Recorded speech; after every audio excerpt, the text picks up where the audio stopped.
নমস্কার। যুক্তি তর্ক সঙ্গে অর্কয়ে আপনাদের স্বাগত। আপনাদের সঙ্গে আমি অর্কপ্রভ সরকার। এই রাজ্যে তৃণমূলের বি টিমকে এই প্রশ্নটার উত্তর দিতে আপনাদের 1 মিনিটও ভাবতে হবে না, 1 সেকেন্ডও ভাবতে হবে না।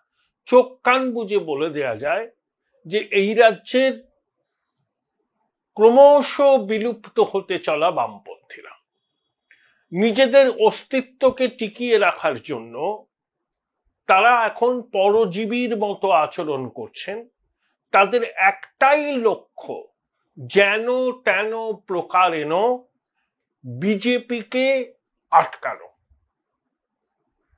রাজ্যে তৃণমূল বিরোধী যে মানসিকতা তৈরি হয়েছে, বহু মানুষের মধ্যে হয়েছে,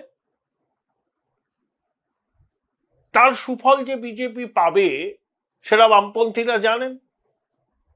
তাই তারা এখন চেষ্টা করছেন যেন তেন প্রকারেণ বিজেপির যাত্রা ভঙ্গ করতে। 30শে জুন আমরা সেটাই দেখলাম। এই বামপন্থীরা আবার সরকারি বাম নয়, এরা আবার উগ্র বাম। তো কেন্দ্রীয় স্বরাষ্ট্রমন্ত্রী বলেছেন না, 2026-এর মার্চ মাসের মধ্যে ভারতবর্ষ থেকে উগ্র বামপন্থাকে চিরকালের জন্য বিসর্জন দেওয়া হবে। কিন্তু সেই উগ্র বামপন্থার চাষ আবার তো পশ্চিমবঙ্গের দীর্ঘদিন ধরে।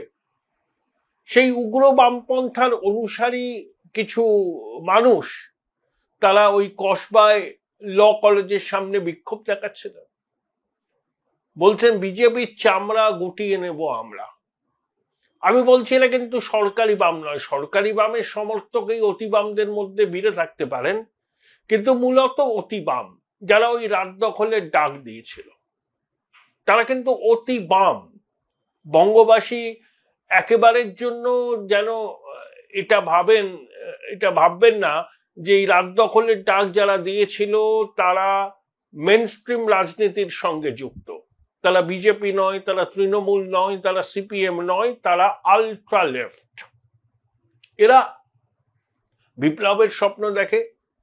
মার্ক্সবাদ লেনিনবাদের মধ্যে সূক্ষ্মাতি সূক্ষ্ম পার্থক্য এদের, তাই এদের বিভিন্ন ফ্র্যাকশন। যাই হোক, সেসব তত্ত্ব কথা নাই বা বললাম, সেসব নিয়ে একদিন আলোচনা হবে। এইসব বিষয়গুলো সম্পর্কে আমার কিছুটা ধ্যান ধারণা আছে। আমি মোটের উপর বললাম। তারা নেমে পড়েছে। কেন? বিজেপির ফ্যাক্ট ফাইন্ডিং টিম এসছে, বিপ্লব দেব, মীনাক্ষী লেখি সহ আরো 4 জন আছেন। তারা ওই কসবায় আইন কলেজে গেছেন, সেখানে পুলিশের নিরাপত্তা ছিল। তার আগে লালবাজারে গিয়ে কমিশনারের সঙ্গে বৈঠক করেছেন। যেই তারা ওই আইন কলেজে গেছেন অমনি ওই অতি বাম তারা বিক্ষোভ দেখাতে শুরু করেছে। বিজেপির নাকি কোনো অধিকারই নেই এই ধরনের কি বলবো আর কি, রাজ্য সরকারকে প্রশ্নমানে বিদ্ধ করার, বিশেষ করে মাতৃশক্তির অবমাননা যখন বিষয় হয়। এরা কারা? এই কুলগোত্রহীন গুলো কারা? এরা তৃণমূলের দালাল। শুনে নিন, এরা তৃণমূলের দালাল। মাঝে মধ্যে মনে হয় তৃণমূল এদেরকে রাস্তায় নামায়, সব রকম ভাবে সহায়তা করে। এই যে 2024 সালের লোকসভা নির্বাচনের আগে ওই no vote to BJP campaign হয়েছিল, নাট্য বসু চলে গেছিলেন, তাদের সবাই নেতাজি ইন্ডোরে দীপঙ্কর ভট্টাচার্য ছিলেন, সব বড় বড় বিপ্লবী। মুখ্যমন্ত্রীর নির্দেশে বা অনুপ্রেরণায় নাট্যমন্ত্রী সেখানে গিয়ে বক্তব্য রাখেন। ওই শ্রেণীর প্রতিনিধিত্বকারী হচ্ছে ওই সব লোকজন যারা 30শে জুন কসবায় আইন কলেজের সামনে বিক্ষোভ দেখাচ্ছে, বলছে বিজেপির চামড়া গুটিয়ে নেব আমরা। বলুন, মানুষ আপনাদের দেখছে। আপনারা যে ছদ্ম তৃণমূল, হাতে লাল ঝান্ডা নেন, বাইরে লাল ভিতরে সবুজ, আপনারা দুর্নীতির সমর্থক। আপনারা মাতৃশক্তির উপর যে অসম্মান হচ্ছে, যে অত্যাচার হচ্ছে, পরোক্ষে সেই ঘটনাগুলোকে ঢাকার চেষ্টা করছেন শাসকদের হয়ে। উপরে দেখাচ্ছেন বিরাট বিপ্লব করছেন, আসলে আপনারা মানুষের নজরটাকে ঘোরাতে চাইছেন। এটা হচ্ছে বাস্তব। এটা হচ্ছে অতি বামদের অংশ। আবার একটা সরকারি বাম আছে, সরকারি বামদের খেলাটা আবার খুব অন্যরকম। তারা ভোটে দাঁড়াবেন, তৃণমূল বিরোধী ভোটকে কাটবেন, কেটে যে সমস্ত বিধানসভা কেন্দ্রে একেবারে নেক টু নেক ফাইট হবে সেখানে তৃণমূল বিরোধী ভোটকে ভাগ করে তৃণমূলকে সুবিধা করবেন। নিজেদের জেতার মুরদ নেই, কিন্তু ওই বড় বড় কথা বলবে, বিপ্লবের কথা বলবে, তারপর চৌর্যবৃত্তির সাম্রাজ্যকে টিকিয়ে রাখার জন্য যা করার তাই করবে। এরা হচ্ছে মাকু সেকু, বড় বড় বাতেলা সব।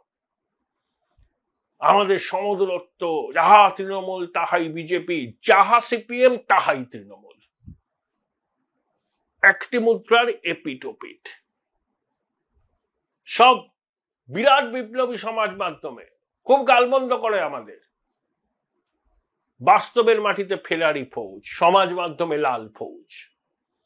এরা আবার খেলা শুরু করেছে। খুব সাবধান বঙ্গবাসী।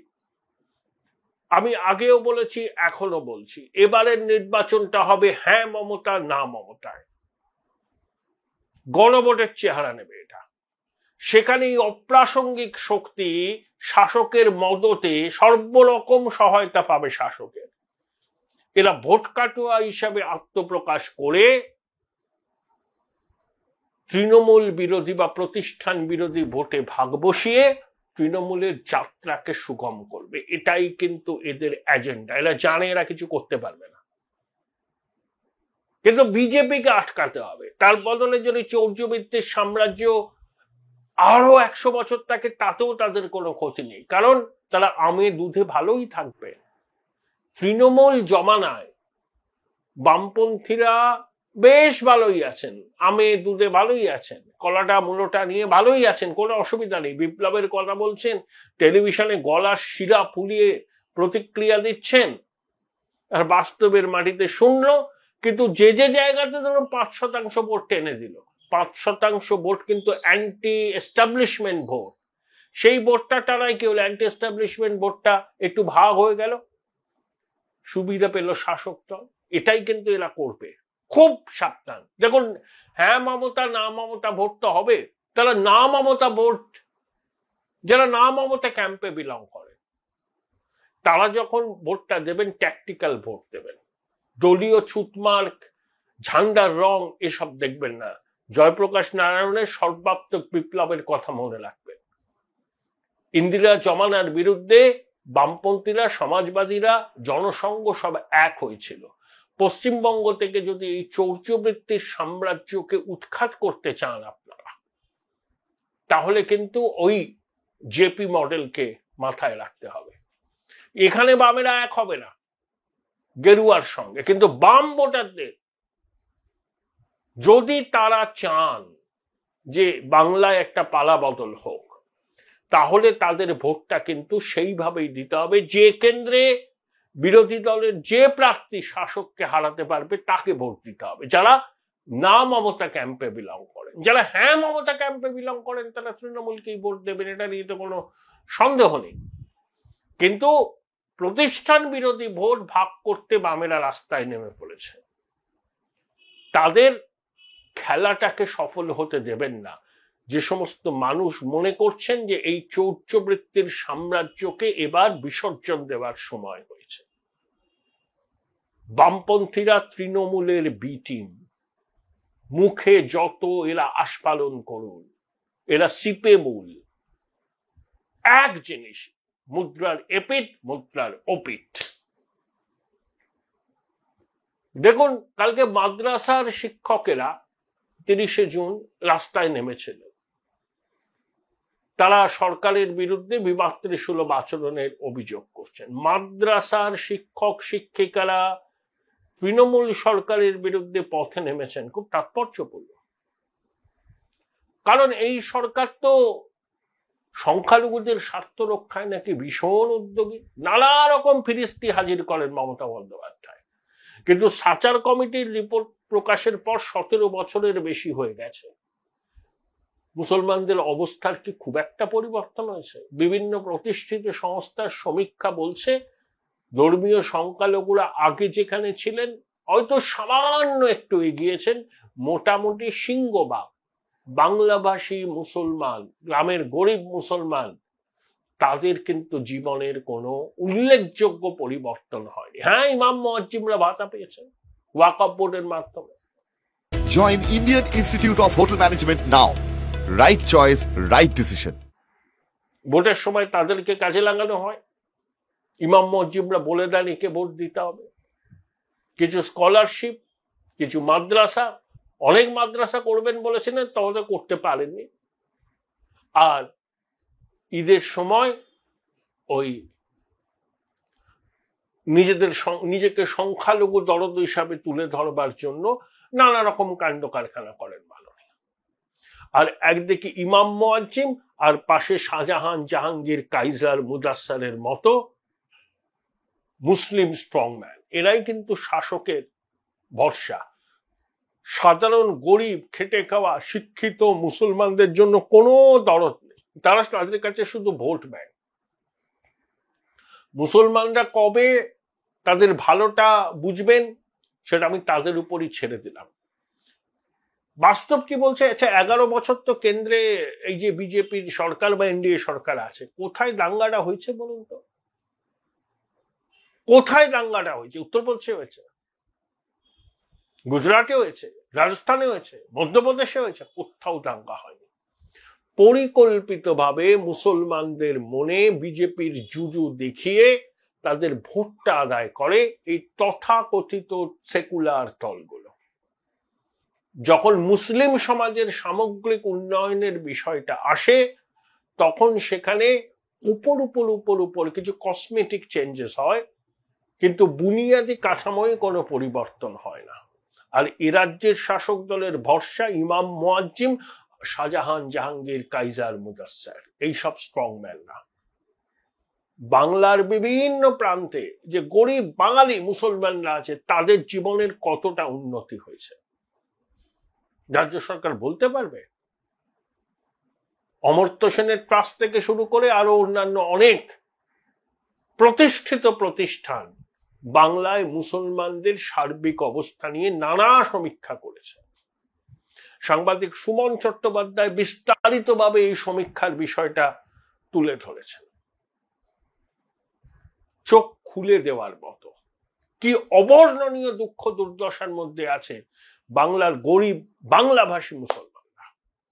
আর উনি মুসলমানদের মেসায়া হয়ে বলছেন, আমি তোমাদের পাশে আছি, আমি তোমাদের রক্ষা করব। ওনার দাবি আর বাস্তব দুটোর মধ্যে কয়েক আলোকবর্ষের ফারাক বলেই কিন্তু অনেকে বলছেন। এদের ভোট নেই তো মাননীয়া যেতেন। এই যে নির্বাচন আসছে, আবার দেখবেন সুড়সুড়ি দিতে থাকবেন, এই ওদেরকে তাড়িয়ে দেবে, তোমাদের এনআরসি করবে, ডিটেনশন করবে, তোমাদের নাগরিকত্ব কেড়ে নেবে, আমি আছি, আমি তোমাদের রক্ষা করব। ঠিক ঠিক এই ন্যারেটিভ। একদিকে তিনি মুসলমান ভোট কনসলিডেট করবেন, আর তার সঙ্গে সঙ্গত দেবেন বামপন্থীরা, তারা তৃণমূল বিরোধী ভোটকে ভাগ করবেন। আমি বললাম না, খুব ক্লোজ কন্টেস্টেড যেগুলো হবে, 6-7 হাজার মার্জিনের জয় পরাজয়ের নিষ্পত্তি, সেখানে বামপন্থীরা তৃণমূলের প্রকৃত বন্ধুর মতো কাজ করবে। এই শুরু হলো বলে no vote to BJP campaign, আবার সেই লোকগুলো আসরে নেমে পড়বেন। সভা সমিতি, সেমিনার, কাগজে বিজ্ঞাপন, বড় বড় বাংলা কাগজের উত্তর সম্পাদকীয় নিবন্ধ, এসব হবে। দেখতে থাকুন, জানবেন এদের ভেস্টেড ইন্টারেস্ট আছে। এরা শাসকের কাছ থেকে কলাটা মূলটা পায়, সেই কলাটা মূলটার সরবরাহ যাতে নিরবচ্ছিন্ন থাকে সেটা নিশ্চিত করার জন্যই চৌর্যবৃত্তির সাম্রাজ্যকে তারা টিকিয়ে রাখতে চায়। এরা বাংলার 10 কোটি মানুষের ভবিষ্যৎ নিয়ে বিন্দু মাত্র ভাবিত নয়। এরা শুধু নিজেরটুকু বোঝে, কলাটা মূলটার যোগানটা যাতে অব্যাহত থাকে সেটা নিশ্চিত করার জন্য চৌর্যবৃত্তির সাম্রাজ্যকে তারা টিকিয়ে রাখার জন্য যা যা করণীয় তাই তাই করবে। আবার তাদের খেলা শুরু হবে। শুরু হলেও বলে ইতিমধ্যে শুনছি খেলা শুরু হয়েছে, প্রকাশ্যে আসেনি, কিন্তু ওই কসবায় আইন কলেজের সামনে ওই সেকু মাকু রাত দখলে কান্ডারি লাগিয়েছিল। এরা কিন্তু তৃণমূলের পিঠে। বঙ্গবাসী এদের স্বরূপটা জেনে রাখো।